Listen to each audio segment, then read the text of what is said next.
Hi, welcome to this Blender video tutorial entitled Blender Controls.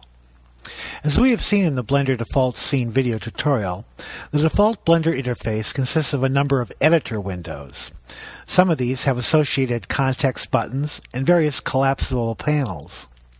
Inside of these panels are a number of Blender controls that execute functions, provide an option, or establish a value. Because they are used so frequently in the modeling, texturing, lighting, and the animation process, it's important, I think, to take a closer look at the various styles of these Blender controls. Blender uses 4 basic types of controls, and you will see examples of them scattered throughout the various editor windows. The first type of control is a button control. Buttons generally provide access to tool functionality. For instance, I will right-click on the default cube object, thus selecting it, and click on the Duplicate button in the 3D Editor Object Tools panel and create a duplicate cube object.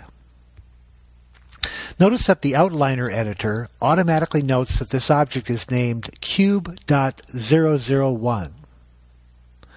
I'll select the Cube.001 object and click on the Delete button and delete it. I'll select the default cube object and click on the Scale button and scale the object. You will discover that most all Blender button controls have associated keyboard shortcuts. It will take some time to learn these shortcuts, but doing so will greatly increase the speed in which you're able to model. If you hover your cursor above any of these Blender button controls, a tooltip message is displayed that gives you a brief description of the control and notes its associated keyboard shortcut. Here Blender notes that the shortcut for the rotate control is the R key.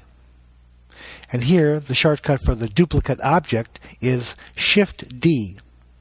I urge you to memorize as many of these shortcuts as possible. The second type of Blender control is a checkbox control. Generally, a checkbox control either enables or disables an option. For instance, here I will select the default cube object, and in the Properties Editor display panel, I will check the Name box. This displays the name of the object in the 3D viewport. In the Transform Locks panel, I will checkmark the Y and Z location locks, so now the object can only be moved along the X-axis. Checkmark options remain attached to a specific object until they are removed. The third type of Blender control is a slider control. Generally, sliders allow you to enter a floating value.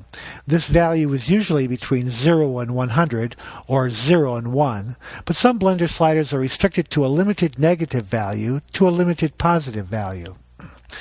For instance, here I will select the default cube object and then click on the Modifier Context button in the Properties Editor, and I'll add a bevel modifier to the cube object. The width of the bevel is controlled by a Blender slider control.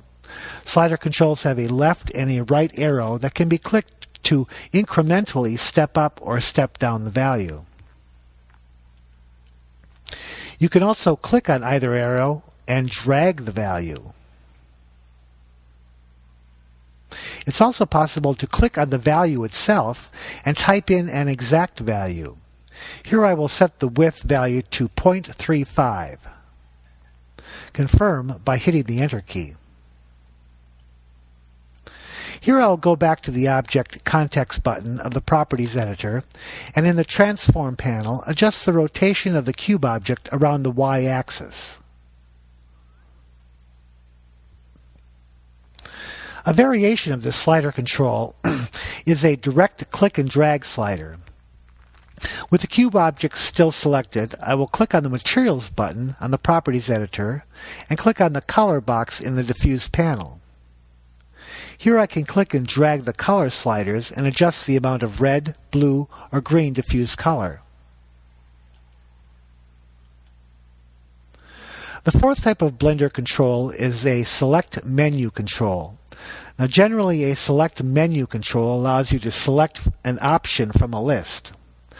For instance, with the cube object selected, I will select the Texture Button Context button in the Properties Editor, and under the Type menu control, I'll select Blend. I'll then quickly render the cube by clicking on Render Image. Now you will encounter these four types of Blender controls, buttons, checkboxes, sliders, and menus throughout your modeling, animation, and rendering process.